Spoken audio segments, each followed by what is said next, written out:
pidamos la dirección del Señor. Ábranos, Padre, en esta tarde, Señor. Queremos escuchar tu voz. Que sea, Señor, tu pensamiento, tu palabra, la que haga meña en nuestro corazón, de tal manera, Padre, que aprendamos con toda profundidad y esto afecte nuestro pensamiento y nuestro ser. Que todo, Señor, tú lo haces para bendición de nuestra vida y lo haces por amor. Guíanos pues en esta mañana, Señor, al escudriñar tu palabra. Te lo pedimos en Cristo Jesús. Amén. Amén. Podemos afirmar con bastante facilidad que la Navidad es una época de interrupciones. Cambiamos lo que es nuestro diario caminar y hacemos cosas diferentes. Se interrumpe el ciclo escolar con un periodo de vacaciones, se interrumpen los ciclos de trabajo con un periodo de descanso, pero también interrumpimos las dietas con una buena cantidad de tamales. Es un tiempo de interrupciones, hacemos cosas diferentes. Y hay interrupciones que nos gusta que sucedan: las fiestas, las cenas, las reuniones familiares, los dulces, que a veces no comemos en todo el año, pero que, bueno, hoy nos damos el gusto, ¿verdad?, de probarlos, y algunos otros manjares que normalmente acompañan esta época de la Navidad. Sin embargo, hay otras interrupciones que pueden suceder, no previstas, podríamos llamarlas imprevistas, y que no nos agradan de ninguna manera. Que de pronto un banco de niebla, o por qué no, una tormenta de nieve, interrumpa nuestro vuelo para ir a ver a nuestros familiares por esta época. Esas son cosas que nos desagradan. O que nuestras fiestas se vean afectadas, nuestras festividades, por cuestiones de salud, una fuerte gripe, porque no estamos muy acostumbrados al frío, ese enfriamiento, esos virus, porque estamos tosiendo y no nos tapamos la boca y no buscamos traer una toallita, o estornudamos. ¿Y sabe usted que cada vez que estornuda, millones de virus salen al ambiente? Y pues fácilmente nos contagiamos unos a otros, ¿verdad? Sobre todo en un lugar cerrado como este. Y esas son interrupciones dentro de nuestras celebraciones. De pronto se acercan las festividades, pero también en esa misma época y en esa misma semana llega a la familia un nuevo bebé. O se nos había olvidado que teníamos que pagar la colegiatura para el siguiente semestre y ya nos gastamos el aguinaldo. Y estas son irrupciones o interrupciones en nuestra felicidad, en lo que estamos planeando y gozando para estas fechas. De pronto nos dice el médico: sí, vamos a aprovechar estas fechas y le hago esa cirugía que ha estado pendiente de realizarle. O simplemente sucede un accidente que nos cambia los planes que teníamos para la celebración de la Navidad. Cosas como estas que interrumpen lo que teníamos planeado realizar, tenemos que reconocer que nos llenan muchas veces de ansiedad, que nos causan angustia y que aún nos llenan de miedo, de temores. Y aún pueden provocar en un cristiano con una fe sólida, que se dice maduro en la palabra, que lleguemos a cuestionar a Dios. ¿Por qué en esta época, Señor? Lo hubieras puesto por allá, por octubre, por septiembre, para que estuviese listo para las festividades navideñas. Sin embargo, no conocemos y no sabemos en qué momento Dios, y solamente Dios, quiere interrumpir o irrumpir en nuestra vida con alguna situación. A veces con situaciones que nos causan una alegría tremenda, enorme, además de la celebración que ya de por sí está en nuestros planes, y en ocasiones con situaciones adversas, y vuelvo a decir que provienen del Señor porque Él permite que sucedan y seguramente tienen un propósito definido en nuestra vida o en la vida de nuestra familia. Y quizás en este tiempo, y no quiero hablar de nadie en especial, estemos pasando como familia por algunas interrupciones. Quizás algo en este tiempo te tiene preocupado. Quizás por alguna situación estás ansioso y algunos incluso pudiéramos estar enojados porque las cosas no están saliendo, no se han dado como nosotros esperábamos que sucedieran, porque las cosas están tomando una dirección totalmente contraria a la que nosotros habíamos planeado. Y sin embargo, recordamos ese dicho que dice que el hombre planea, pero es Dios el que dispone, y dispone todas las cosas en nuestra vida. En este contexto quiero contarte una pequeña historia y quiero que me pongas atención. Una chica adolescente, como algunas que hay hoy en nuestra iglesia, a pesar de su esfuerzo por tener y mantener una buena actitud con base en su fe, porque es una chica que tiene una fe firme, sólida, fuerte, se encuentra a muchos kilómetros de distancia de su familia. Los últimos días ha tenido que ir por un viaje que ella no esperaba, que ella no había pedido y que para ella no tenía ningún sentido. En lugar de ir en primera clase, iba en uno de los peores transportes de su momento. Por caminos lentos, llenos de gente, por las noches con frío, sin un buen abrigo, sin un lugar adecuado para descansar. Cuando revisaba sus bolsillos, se daba cuenta que el dinero era escaso y sus amigos estaban muy lejos. No tenía un celular y por el camino no había wifi. La peor tragedia para un adolescente. Lejos de casa y de medios de comunicación. ¿Qué anhelaba esta joven? Quizás una cama cómoda, tibia, calientita, donde poder descansar por las noches. La espalda le dolía, pero no solo el cuerpo, sino también su corazón. Se sentía distanciada de su familia. Bajo circunstancias normales, ella sentiría el apoyo de sus familiares y de sus amigos.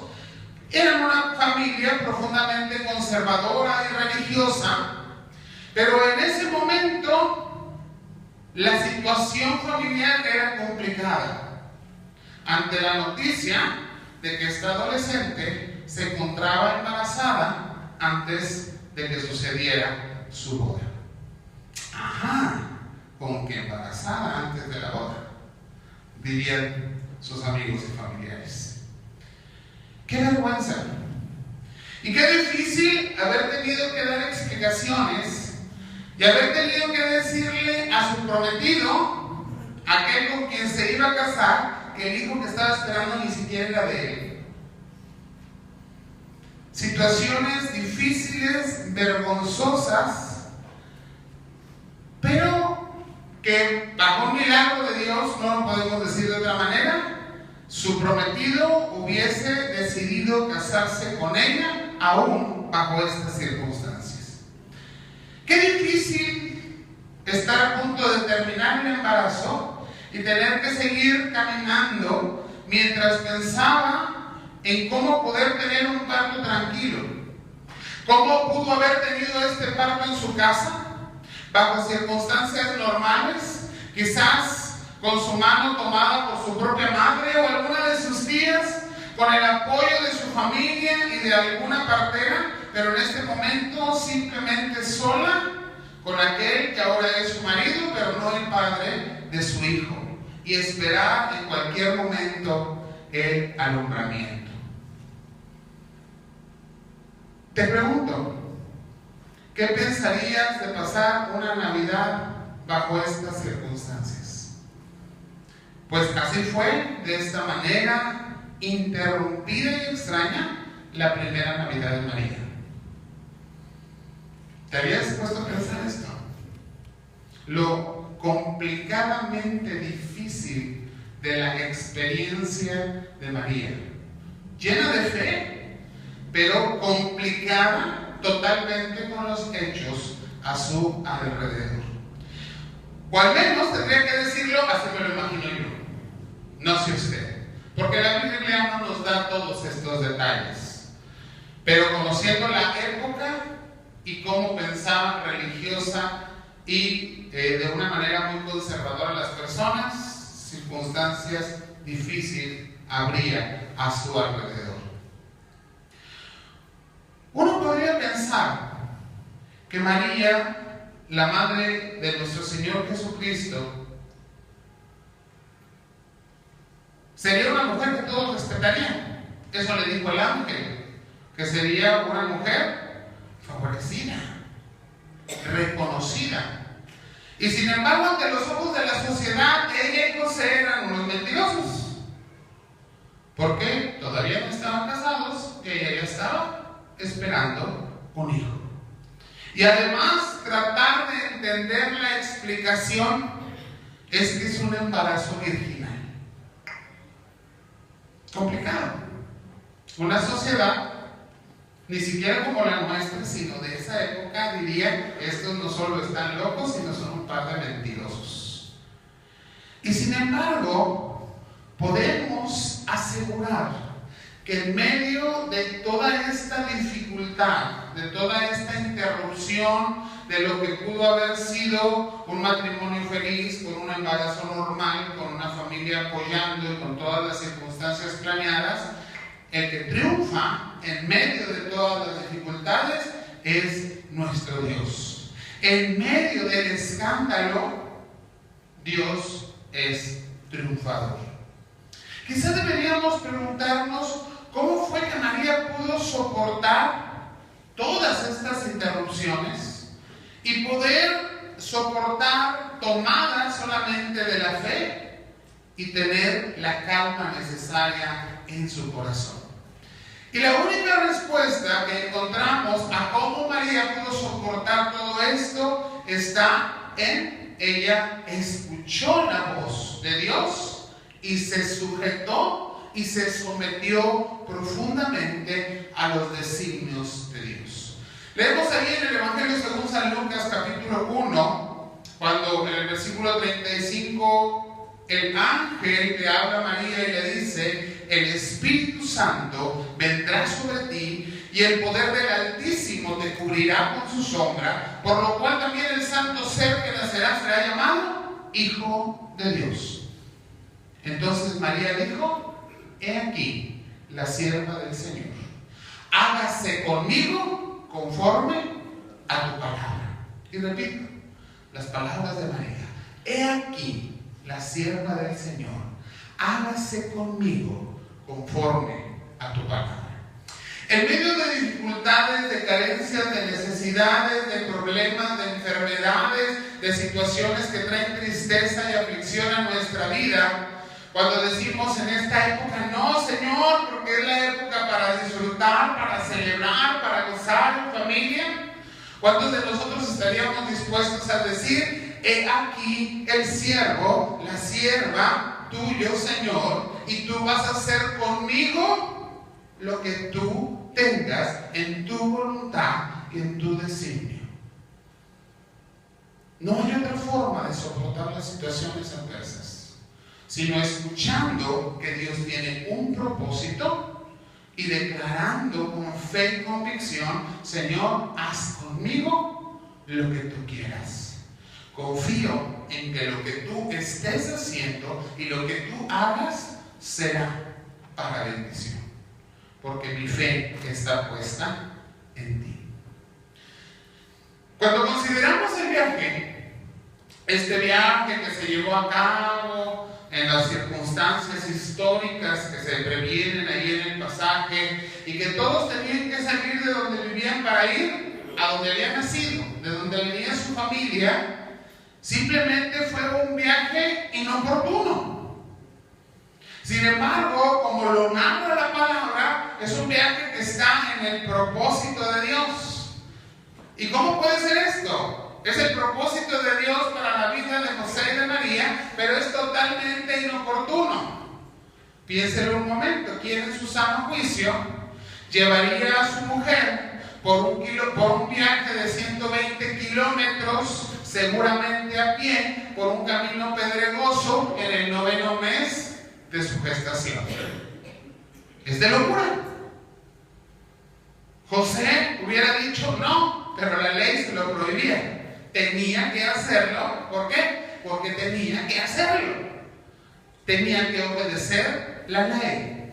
Un viaje que seguramente les llevó como 10 días, donde no había cama cómoda para dormir, ni lecho calientito para descansar.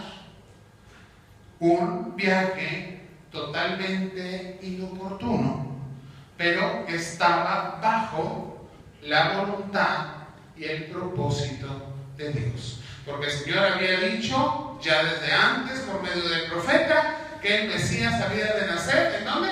En Belén, de Judea. Así que tenía que hacer el viaje, no había de otra. La voluntad de Dios se tenía que cumplir. Y para colmo, después de caminar de 6 a 10 días, llegar seguramente cansados, sucios, ver el estado en el que María estaba, quizás hasta hambrientos, y que salga el jefe del mesón, el dueño del mesón, y diga: lo sentimos, todas las reservaciones están ocupadas. Hubiera hecho su reservación por internet, hubiera hecho su reservación por Best Day y hubiera tenido un lugar. Pero como llegas sin reservación, aquí no hay lugar.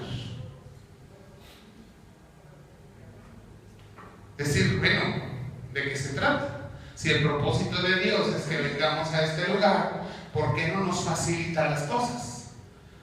¿Por qué no era el propósito de Dios? Porque el propósito de Dios es que el Señor naciera de la forma más humilde, en el lugar menos adecuado para el reconocimiento de cada uno de nosotros, más de 2000 años después de la humildad en la que nuestro Señor y Salvador vino al mundo. Quizás movido por gracia, por misericordia de Dios, el mesonero les dijo: pues hay una pequeña caverna, porque eso lo dicen los historiadores extrabíblicos, que es usada como establo. Quizás ahí puedan tener un pequeño lugar. Y esto tal vez porque veía que ya la circunstancia de María era apremiante.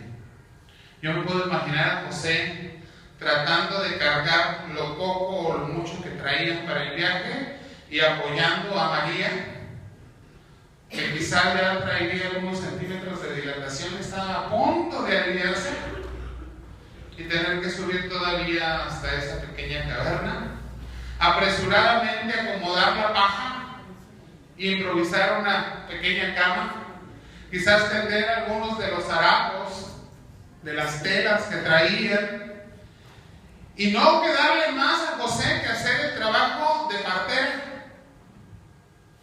que no era propio de un varón, pero que en la ciudad no tenía manera de conocer a nadie que apoyara a María en el nacimiento.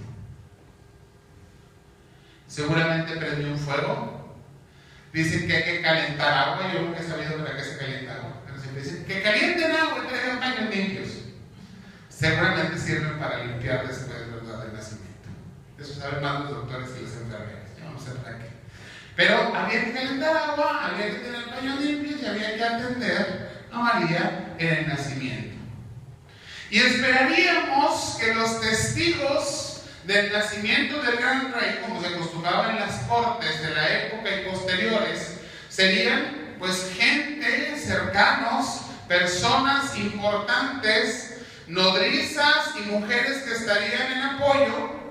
Pero aquí ver que los únicos testigos quizás serían algunas ovejas, unas vacas, algún buey, quizás un burro, no más. A lo mejor había en el establo algún camello y nada más. En medio de un olor, ¿usted ha dado un establo? Así o peor olía.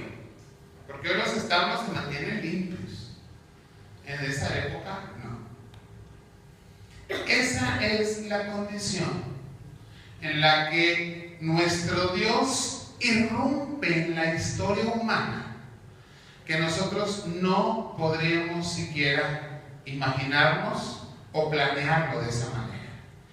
Y entonces ver que aquel Señor todopoderoso, cuya existencia es desde antes de la eternidad, que fue quien colgó, así como nosotros las esferas en el vino, las estrellas en el firmamento, de pronto está encarnado con una pequeña mano que quizás toma el dedo de José al ayudarle a nacer.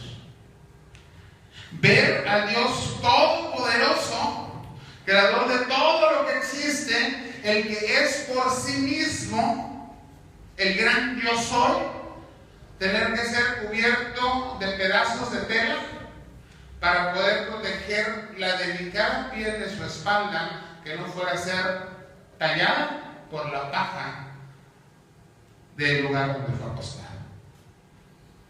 Imagínense el despojamiento de la realeza y la gloria de Dios al hacerse como uno de nosotros. Y al hacerse como uno de nosotros en las condiciones en que Dios, bajo su propósito, decidió que sucedieran las cosas. Pero aún en este viaje inoportuno, no planeado, con un mesón abarrotado, es Dios el que triunfa. ¿Qué pensaría José? ¿Usted cree que José no se sentía presionado? ¿Y dónde nos vamos a meter? ¿Y qué vamos a comer? ¿A dónde vamos a llegar? ¿Cómo le voy a hacer? Ya esta mujer no aguanta, ya no sé ni cómo ayudarla y tantas cosas que traemos, yo ya no me puedo ayudar a cargar ni una maleta. ¿Cómo pudimos salir de viaje cuando está por aliviarse? Allá lo viene dejado. Pero seguramente José estaba preocupado por todas las situaciones de lo que estaba sucediendo. Además de que sabía que habría un rechazo social por la situación de que ella empezó su embarazo antes de que terminara su compromiso y se diera el matrimonio. ¿Cómo enfrentar toda esta adversidad? Porque estas interrupciones o estas irrupciones vienen a nuestra vida cuando menos las esperamos y son problemas que los seres humanos enfrentamos. Y la única respuesta de cómo José pudo soportar todo esto la escuchamos en la palabra. Cuando José escucha la voz de Dios a través del ángel y obedece.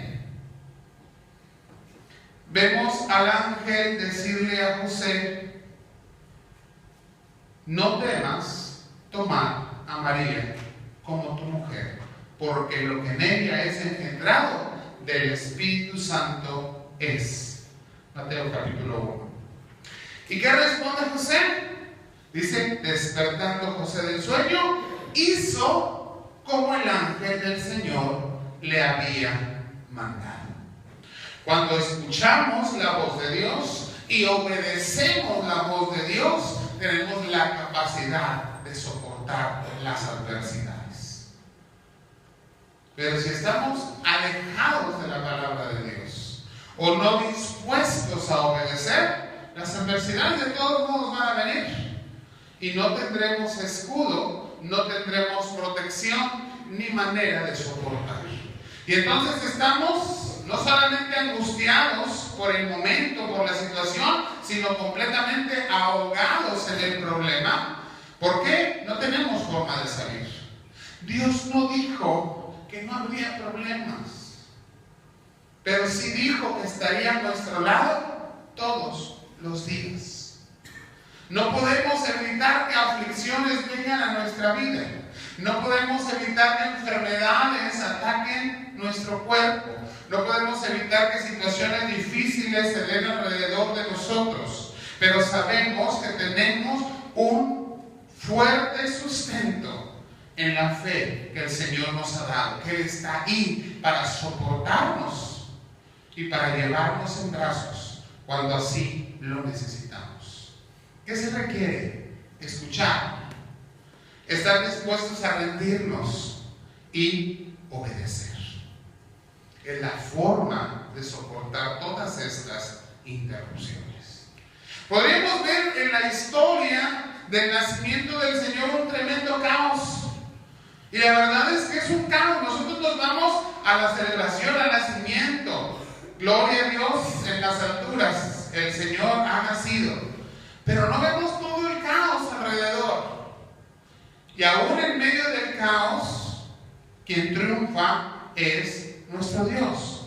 Tanto para María como para José, las situaciones sobrenaturales, las extrañas circunstancias que rodean el nacimiento de Jesús causan caos en su vida. Y en muchas ocasiones nosotros mismos tenemos caos a nuestro alrededor. Y podemos pensar, ¿qué tenemos que hacer, Señor? Porque lo que yo planeé, porque lo que yo esperaba, porque lo que yo estuve forjando no se da, no sucede como yo lo estaba esperando. Todo está equivocado. No sé si tú has orado así. Señor, a ver, permíteme. Todo lo que está sucediendo está mal. Yo no lo quiero de esa manera. El Señor nos habla en su palabra, pero si nos hablara en voz audible nos diría, es que no es como tú quieras, es como yo decido que sean las cosas. Y no es un caos, o lo será para ti en tu pensamiento falto de fe.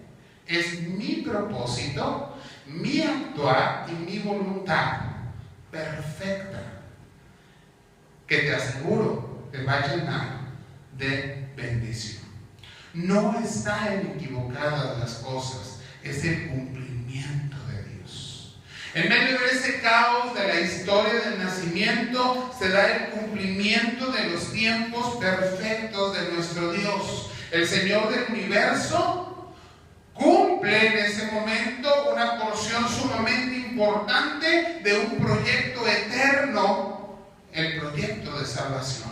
Y las circunstancias adversas de José y de María y de cualquier otro que se haya incomodado no son más que acontecimientos que vienen a ser secundarios, sin importancia ante el verdadero proyecto y propósito soberano de Dios, el designio del Dios del universo. En medio del caos de un embarazo y un nacimiento vergonzoso, en medio del caos de un censo impuesto por la ley, en medio del caos de un viaje inoportuno e inesperado, en medio del caos de un mesón abarrotado, Dios triunfa. ¿Cómo? Porque el Señor pone un alto a la vergüenza del pecado del hombre. Porque la ley de muerte sobre el pecador va a ser vencida por aquel que viene a nacer en Belén de Judea. Porque ese viaje viene a sustituir el viaje que el pecador haría a la perdición, porque ahora es salvación por Cristo Jesús. Porque ya no hay castigo eterno. El Señor ha nacido para libertar a los elegidos de nuestro Dios. El caos no puede mantener a Cristo fuera. Tú no estás lejos de Dios, aunque tu vida esté en medio de dificultades. Tienes que extender tu mano y seguir tomado de la fe que nuestro Dios te ha dado.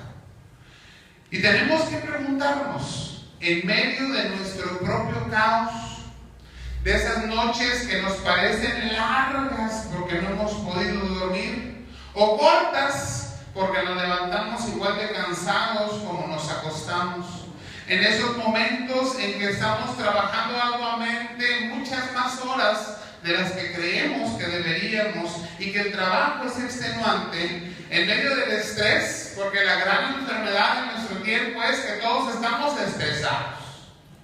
En medio de esas circunstancias que hoy nos llenan de problemas y de problemas que nos parecen enormes y sin solución, ¿cómo encaja el propósito de Dios en medio de estas situaciones que hoy me están afectando la vida? Y quizás la respuesta no la vamos a tener, pero de lo que podemos estar seguros es que Cristo tiene la capacidad de transformar nuestro caos personal para su gloria, no para darnos satisfacción personal, pero sí para que Él tome gloria en medio de nuestra difícil circunstancia y que nosotros mismos le demos la gloria a Él y a nuestro Padre Celestial. Necesitamos recordar cada día que Dios tiene todo bajo control. A Él no se le escapa absolutamente nada. Él transforma el caos en bendición. ¿Para quiénes? La palabra lo dice muy claramente: para los que amamos a Dios. Hoy hablábamos del amor al encender la cuarta vela del Adviento. Y la palabra nos recuerda que amamos a Dios. ¿Por qué? Porque Él nos amó primero. ¿Tú dudas de que Dios te haya amado? Yo no lo dudo. Me tengo que preguntar, ¿cómo está mi amor para con Dios? En respuesta de lo que Él ha hecho en mi vida. Porque Dios todo lo hace por amor. Aún las circunstancias adversas en mi vida, el Señor las va a usar para bendición, para su gloria, y me está usando mi vida y tu vida como un instrumento de su gloria. Pero necesitamos tenerlo presente. Ahí viene el sufrimiento, porque yo no digo que no vamos a sufrir. La palabra no dice que no vamos a sufrir. Vamos a llorar. El Señor lloró. Vamos a lamentarnos de muchas circunstancias, pero nos va a dar el Señor la fortaleza en medio del caos, recordándonos todo el amor que tiene para nosotros. Cuando nos sentimos mal y alguien llega y nos abraza y nos demuestra afecto, algo sucede en nuestro interior que nos hace sentir un poco mejor. Pues Dios nos ha abrazado en amor desde antes de la fundación del mundo y nos sigue abrazando en amor todo el tiempo de nuestra vida, y seremos objeto de su amor por toda la eternidad. Sigue sintiendo el abrazo de Dios en tu vida. Sigue sintiendo cómo Dios te ama profundamente. Dice Filipenses capítulo 4, versículos 6 y 7. No se preocupen por nada. En cambio, oren por todo. Díganle a Dios lo que necesitan y denle gracias por todo lo que Él ha hecho. Así experimentarán la paz de Dios, que supera todo lo que podemos entender. La paz de Dios cuidará su corazón y su mente mientras vivan en Cristo Jesús. En esta versión yo no me la sé. Esta es Nueva Traducción Viviente. Pero qué hermosamente nos describe cómo nos ama Dios y cómo nuestra fe tiene que estar puesta en Él, porque Dios todo lo hace por amor. Esto y muchas cosas más hará nuestro Dios sobre nosotros. Y la prueba real, la prueba que nos muestra lo que Dios hace, es precisamente la encarnación. En las peores circunstancias, en los peores momentos, en situaciones que para nosotros serían totalmente adversas, el Señor irrumpe en la historia de la humanidad y manifiesta su amor a cada uno de nosotros, externamente transformando la vida del creyente, internamente cumpliendo la voluntad y el propósito del Dios eterno y del Dios viviente. ¿Dónde? En el establo de un mesón de Belén. ¿Por qué Dios decidió tomar esta forma y humillarse a sí mismo de esta manera? La respuesta es muy sencilla. Todo lo hizo por amor, y ese amor fue por ti y por mí. Vamos a orar. Señor, gracias, Padre, porque tu palabra nos declara cuánto nos has amado, que has dado a tu Hijo unigénito, para que aquellos, Señor, que tú has elegido para creer en Él, no podamos perdernos. Gracias, Señor, porque nos muestras que eres dueño de la historia y pudiendo, Señor, acomodar todas las cosas para que tu Hijo naciera en un palacio, en las mejores camas, en las mejores sábanas, en las mejores condiciones. Lo hiciste todo en medio del caos social, del caos económico, del caos de relaciones humanas. Y ahí nos dices, aún así, triunfa por sobre todas las cosas el amor que tengo por ustedes, mis hijos. Gracias, Padre, porque nos muestras una historia no solo maravillosa, sino que nos enseña que en medio de nuestro propio caos, tú te estás manifestando. Tenemos que